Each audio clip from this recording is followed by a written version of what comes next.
Major Sarah Chen had always been different from other soldiers. Growing up in a small farming town in Iowa, she never imagined she would one day wear the uniform of the United States Army. Her parents, immigrants from Taiwan, had worked 3 jobs each to send her to college.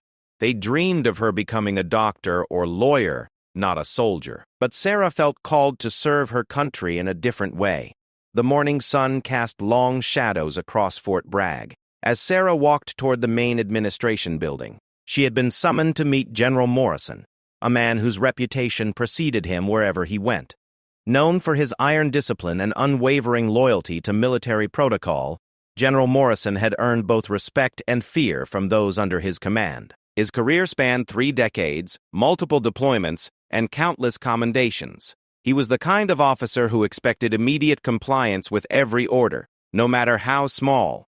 Sarah's boots echoed against the polished marble floors as she made her way through the corridors lined with portraits of distinguished military leaders. Each face seemed to watch her as she passed, their stern expressions reminding her of the weight of tradition that surrounded every aspect of military life. The building itself was a monument to discipline and order, with its perfectly aligned furniture and spotless surfaces reflecting the military's obsession with precision. As she approached the general's office, Sarah's mind wandered to the events that had brought her to this moment. 3 weeks earlier, she had been serving as a liaison officer between the Army and a humanitarian organization working in refugee camps along the border. Her job was to coordinate security and logistics for aid distribution, ensuring that help reached those who needed it most, while maintaining the safety of all personnel involved. During one particularly difficult day, Sarah had encountered a group of refugee children who had been separated from their families during a chaotic evacuation. The youngest, a girl no more than 7 years old, reminded Sarah of her own younger sister. The child's eyes held a mixture of fear and hope that broke Sarah's heart. Without thinking, Sarah had made a decision that would change everything. She had used military resources to reunite these children with their families, even though doing so meant deviating from established protocols. Sarah had organized an unauthorized search mission, using Army vehicles and personnel to track down the missing parents. The operation had been successful, but it had also drawn attention from her superiors, who were not pleased with her independent actions. The controversy had grown when a news reporter embedded with the humanitarian team had written a story about Sarah's actions. The article painted her as a hero, who put human compassion above rigid military rules. While many readers praised her courage, military leadership saw it as a dangerous precedent that undermined the chain of command. Orders were orders, they argued, and soldiers could not be allowed to pick and choose which ones to follow based on their personal feelings. General Morrison had been tasked with addressing this situation. His reputation for handling difficult personnel matters made him the obvious choice to deal with what many considered Sarah's insubordination. The general believed strongly in the military hierarchy and the importance of following orders without question. In his view, Sarah's actions, while well-intentioned, represented a serious breach of military discipline that could not go unpunished. Sarah knocked on the heavy wooden door and heard the general's commanding voice telling her to enter. The office was exactly what she had expected, a testament to military achievement and authority. The walls were covered with medals, certificates, and photographs documenting General Morrison's distinguished career. Behind his massive desk hung the American flag, alongside various military banners representing the units he had commanded over the years. General Morrison stood as she entered, his uniform perfectly pressed and his posture ramrod straight. He was a tall man in his late 50s, with graying hair cut in a precise military style, and sharp blue eyes that seemed to take in every detail at once. His face was weathered from years of outdoor assignments, and there was a hardness to his expression that came from making difficult decisions in challenging circumstances. "Major Chen," he said, his voice carrying the authority of someone accustomed to being obeyed without question. "Please be seated." Sarah remained standing, her own posture straight and professional. This was the moment she had been preparing for since receiving the summons 3 days earlier. She had rehearsed various scenarios in her mind, trying to anticipate how the conversation would unfold. But nothing could have fully prepared her for the intensity of being in the same room with someone whose mere presence commanded such respect and fear. The general studied her for a moment, his eyes taking in every detail of her appearance and demeanor. Sarah knew he was evaluating her, trying to determine whether she would be defiant or apologetic, whether she understood the gravity of her situation or remained convinced of the righteousness of her actions. The silence stretched between them like a taut wire, each second adding weight to the tension in the room. "Major Chen," General Morrison began, his voice measured and controlled, "I have reviewed the reports regarding your recent actions during the refugee assistance mission. Your conduct has raised serious questions about your understanding of military protocol and your commitment to following orders." Sarah listened carefully, her face maintaining a neutral expression despite the storm of emotions building inside her. She had known this conversation was coming, but hearing the general's words made the reality of her situation crystal clear. Her career, everything she had worked for over the past 8 years, hung in the balance. "The military operates on a foundation of discipline and order," the general continued, moving around his desk to stand directly in front of her. "When soldiers begin making independent decisions based on their personal feelings, the entire structure begins to break down. What you did may have seemed compassionate, but it was also dangerous and irresponsible." The general paused, waiting for Sarah to respond, but she remained silent. Her mind was racing as she considered her options. She could apologize, accept whatever punishment he deemed appropriate, and hope to salvage what remained of her military career. Many officers in her position would choose that path, understanding that sometimes survival required swallowing one's pride and accepting the consequences of their actions. But Sarah found herself thinking about those refugee children, particularly the young girl whose frightened eyes had reminded her so much of her own sister. She thought about the joy and relief on the parents' faces when they were reunited with their children.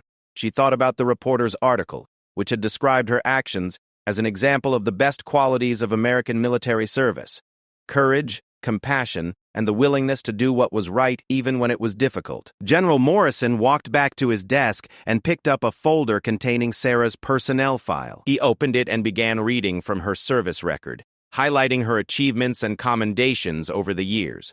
Sarah had been an exemplary officer, with consistently high performance ratings and numerous letters of appreciation from civilians and fellow soldiers alike. Her record showed someone who cared deeply about her duties and took pride in serving others. "This makes your recent behavior all the more disappointing," the general said, closing the folder and fixing Sarah with his stern gaze. "You have shown great potential throughout your career, which is why this incident is so concerning. I need to know that you understand the seriousness of what you have done, and that you are committed to following proper protocols in the future." The general moved to the center of the room and stood at attention. The implication was clear. He expected Sarah to acknowledge his authority by rendering a proper military salute. This was more than just a formality.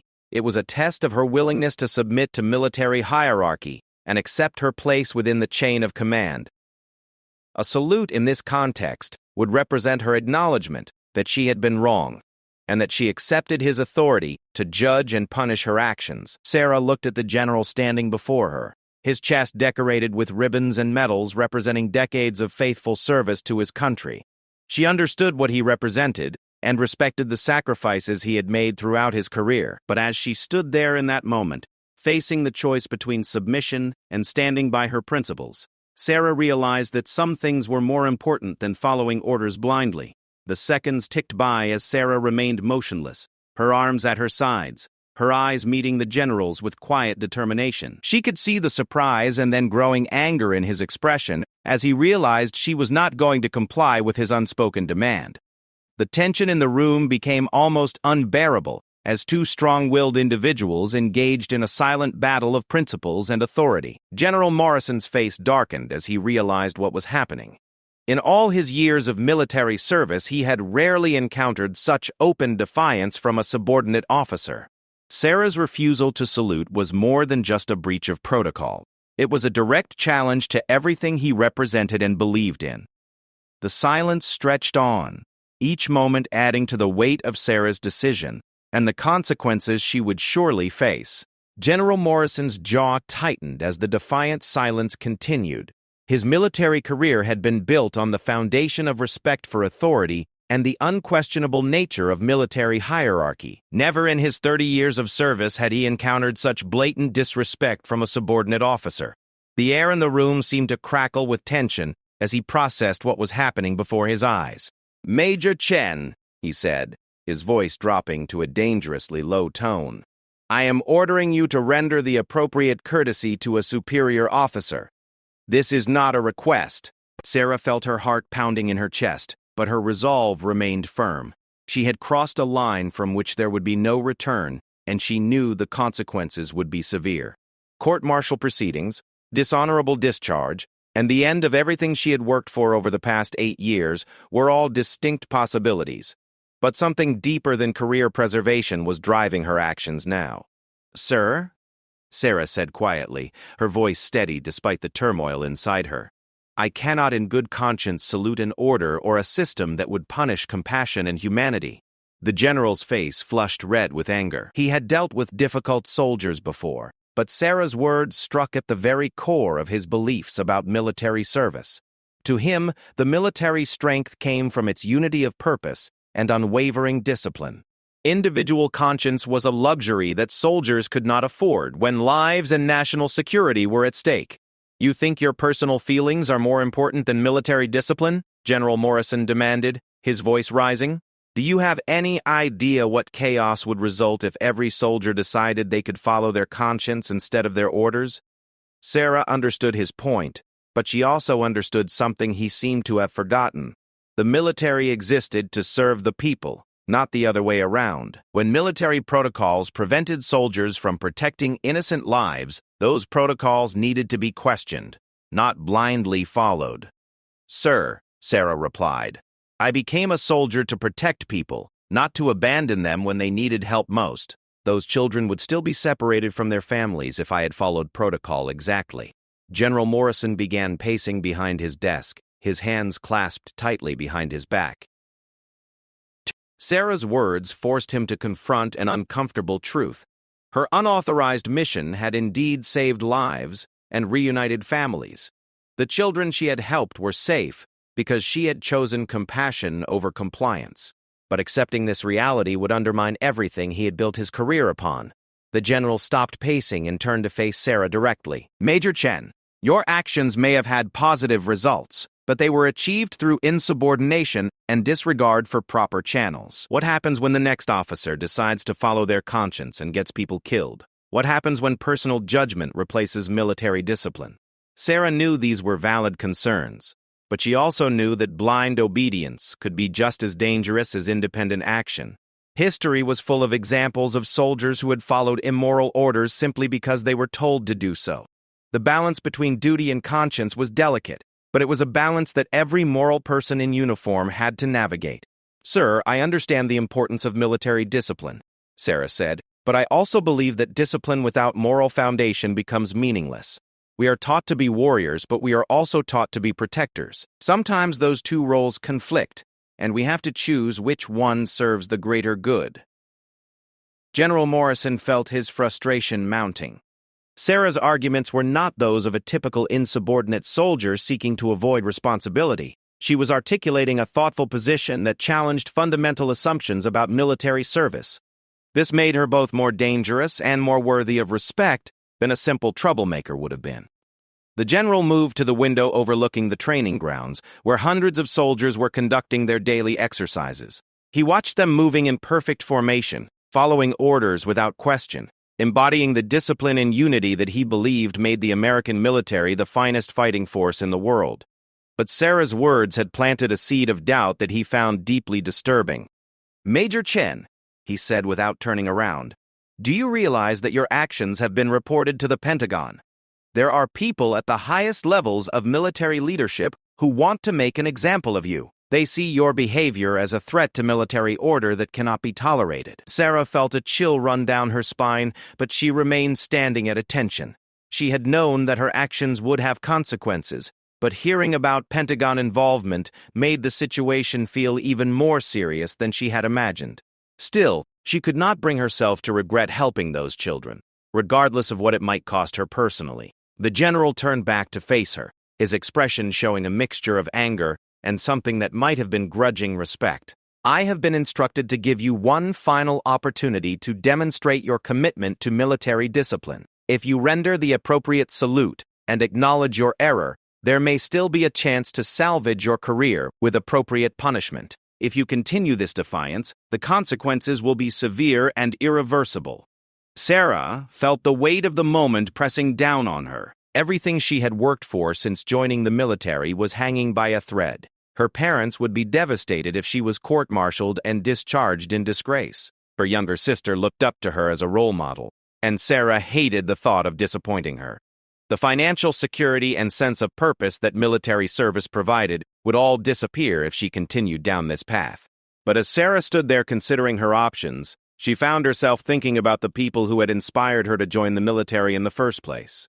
She thought about her grandfather, who had served in World War II and always spoke about the importance of fighting for what was right, not just following orders. She thought about the humanitarian workers she had met during her deployment, people who risked their lives every day to help others without any military protection or authority backing them up. Most of all, she thought about that young refugee girl whose eyes had haunted her dreams for weeks. The child had been terrified and alone, separated from everything familiar in a world that seemed determined to hurt her. Sarah had been in a position to help, and she had chosen to act. How could she now salute and apologize for that choice? "Sir," Sarah said, her voice growing stronger, "I understand the consequences of my decision, but I cannot and will not apologize for helping those children. If that makes me unfit for military service in your eyes, then perhaps military service has become unfit for people like me." General Morrison stared at her in amazement. In his entire career, he had never encountered such principled defiance from a subordinate. Sarah was essentially choosing to sacrifice her career rather than compromise her values, and there was something both admirable and infuriating about her stance. The general walked to his desk and picked up Sarah's personnel file again, flipping through the pages documenting her 8 years of exemplary service. Every evaluation praised her leadership skills, her dedication to duty, and her care for the soldiers under her command. Multiple commendations highlighted her ability to think creatively under pressure and her unwavering commitment to protecting others. "Major Chen," he said slowly, "you are throwing away a promising career for the sake of pride and stubbornness. The children you helped would have been reunited with their families eventually through proper channels. Your actions changed nothing except to undermine military authority." Sarah shook her head.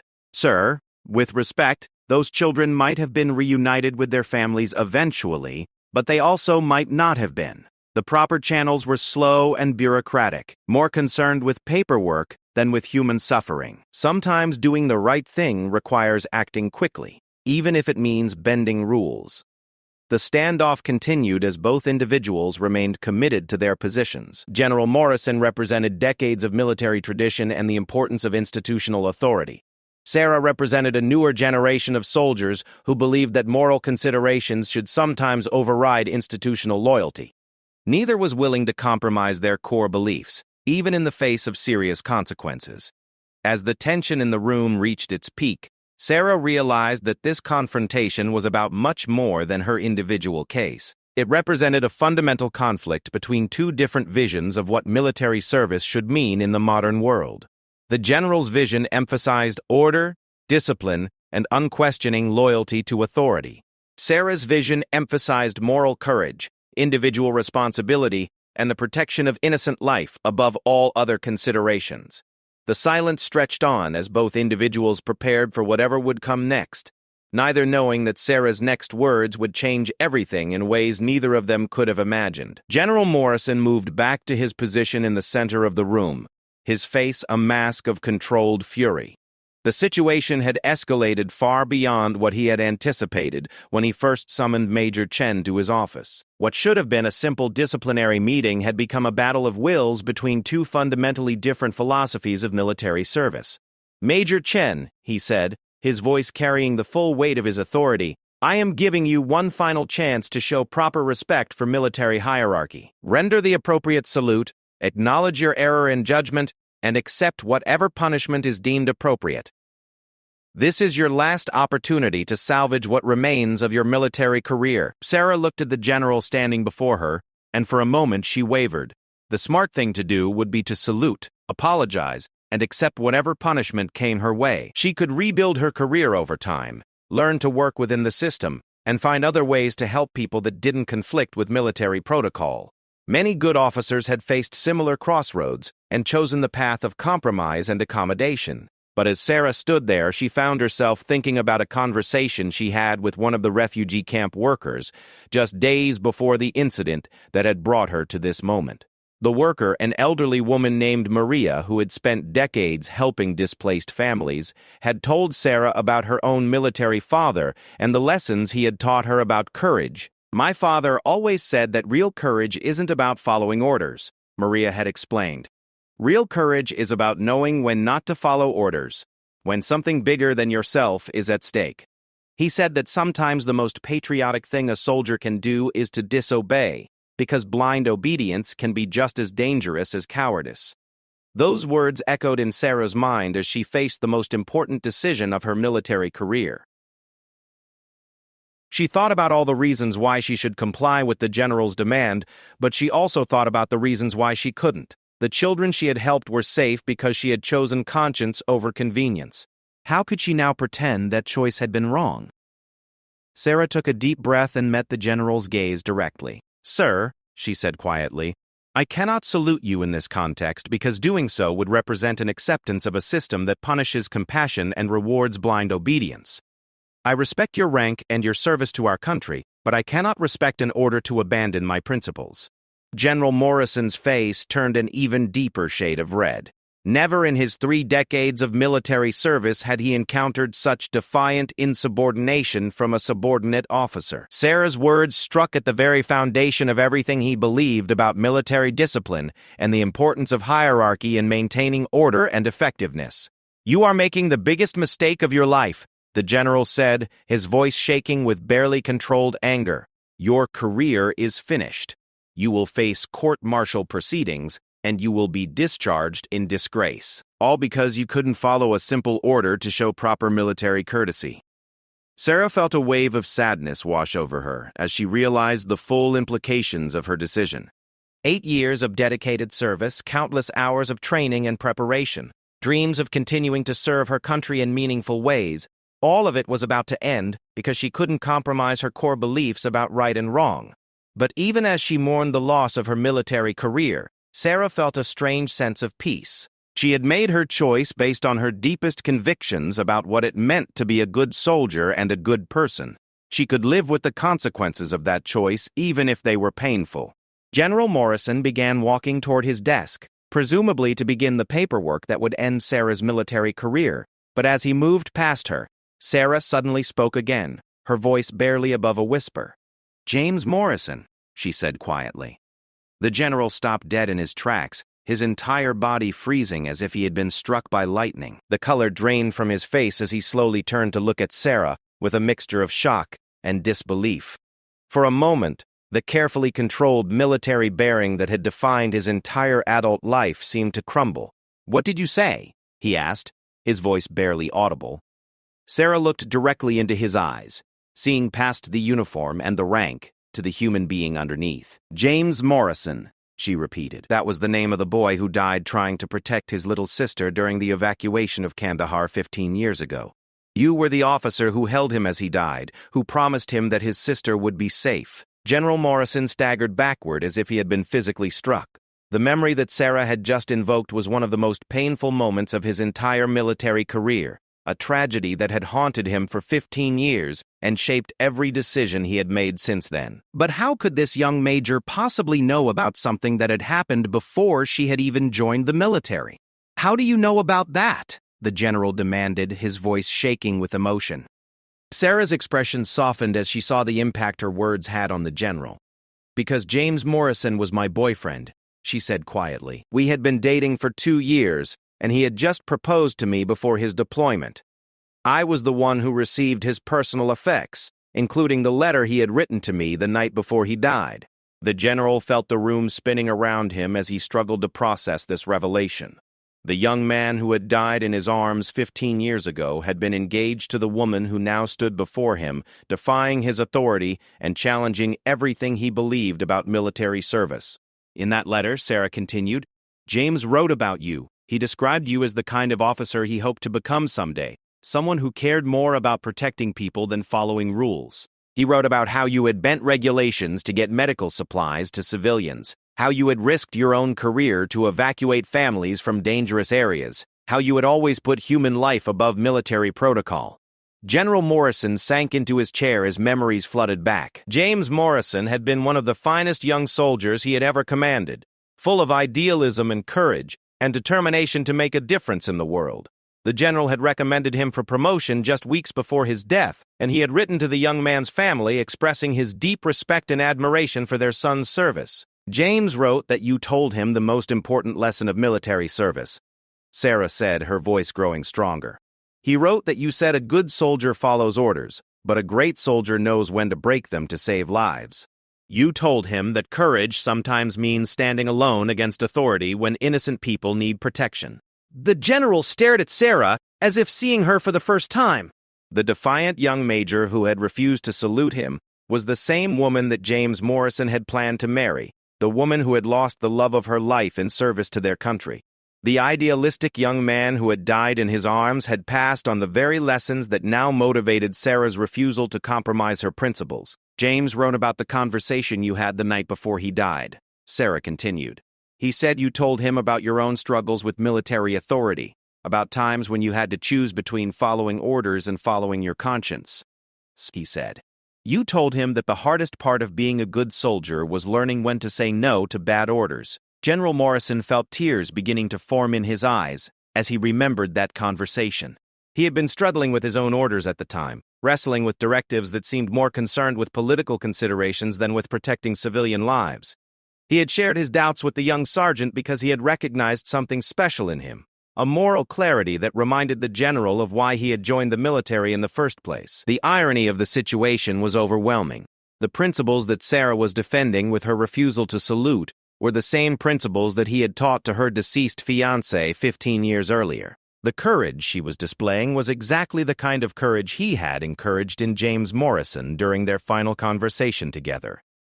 He died protecting his sister and 3 other children, Sarah said, her voice breaking slightly as she spoke. He could have followed orders to retreat, but he chose to stay and fight to give them time to escape. You were there when he made that choice, and you supported him even though it meant defying evacuation orders. General Morrison nodded slowly, remembering every detail of that terrible day. James Morrison had indeed chosen to disobey orders in order to protect innocent children, and the general had supported that decision even knowing it would likely cost the young man his life. The parallels to Sarah's current situation were impossible to ignore.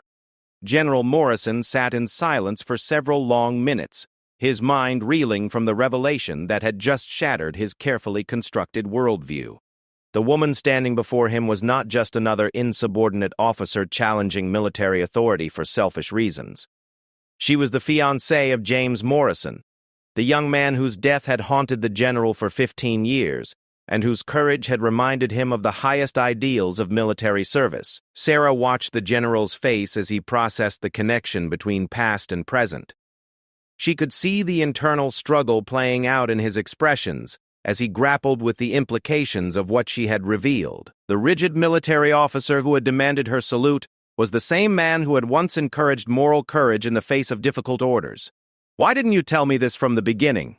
the general asked finally, his voice hoarse with emotion. "Because James taught me that the right thing to do should be done regardless of personal connections," Sarah replied. "He said that using relationships to avoid consequences was just another form of corruption. I wanted to stand on my principles, not on my personal history with someone you once knew." The general nodded slowly, recognizing the wisdom in her approach. James Morrison had indeed been that kind of person, someone who believed in doing the right thing regardless of personal cost or advantage. The fact that his fiancée shared those same values spoke to the kind of man he had been, and the influence he had continued to have even after his death. General Morrison stood and walked to the window again, looking out at the training grounds where soldiers continued their daily exercises. But now he saw them differently. Instead of seeing perfect examples of military discipline and order, he saw young men and women who would someday face the same kinds of moral challenges that he, James Morrison, and Sarah Chen had confronted. How they handled those challenges would depend largely on the examples set by their leaders. "I had forgotten," the general said quietly, speaking more to himself than to Sarah. Somewhere over the years, I had forgotten the lessons I once tried to teach others. I let the institution change me instead of using my position to change the institution. Sarah remained at attention, but her expression softened as she watched the general struggle with his own past. She could see him remembering not just James Morrison, but the younger version of himself, who had once believed that moral courage was more important than institutional loyalty. That younger officer had been willing to bend rules to save lives, and had encouraged subordinates to think for themselves rather than follow orders blindly. After James died, the general continued, I became obsessed with preventing similar tragedies. I convinced myself that strict adherence to protocol was the only way to keep soldiers alive.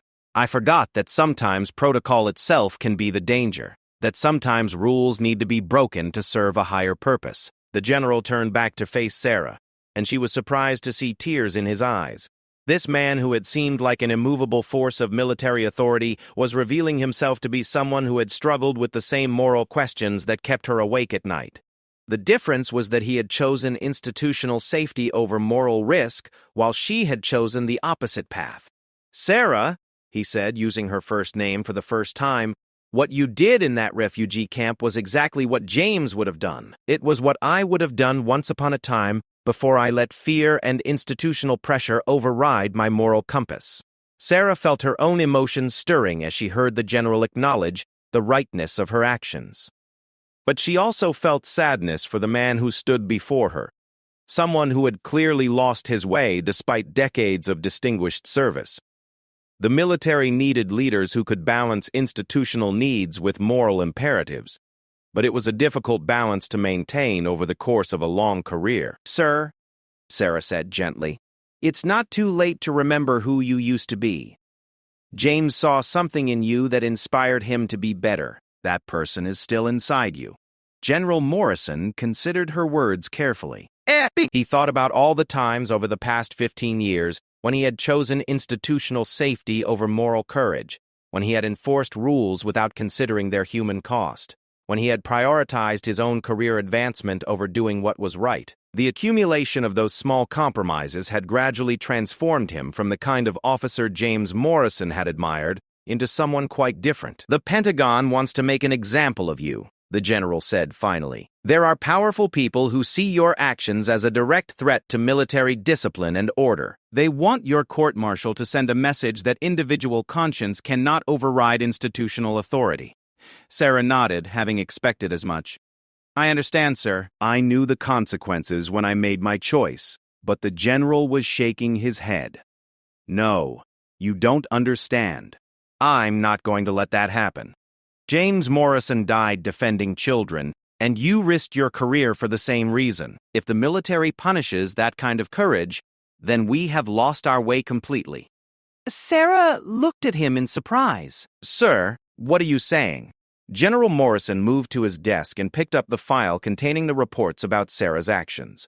For a moment he held it in his hands, considering the weight of what he was about to do. Then, with a decisive motion, he placed the file in his shredder and fed it through the machine, destroying the documentation that would have been used against Sarah in court-martial proceedings. I'm saying that sometimes generals need to remember how to break rules too, he said with a slight smile. I'm going to tell the Pentagon that Major Chen's actions were taken under my direct authorization as part of a classified humanitarian operation. There will be no court-martial, no punishment, and no negative marks on your record. Sarah stared at him in amazement. Sir, you could face serious consequences for falsifying records and obstructing an investigation. They might court-martial you instead of me. The general straightened his shoulders and stood at attention, his bearing once again reflecting the confidence and authority that had defined his career. But now there was something different in his expression, a sense of moral purpose that had been missing for years.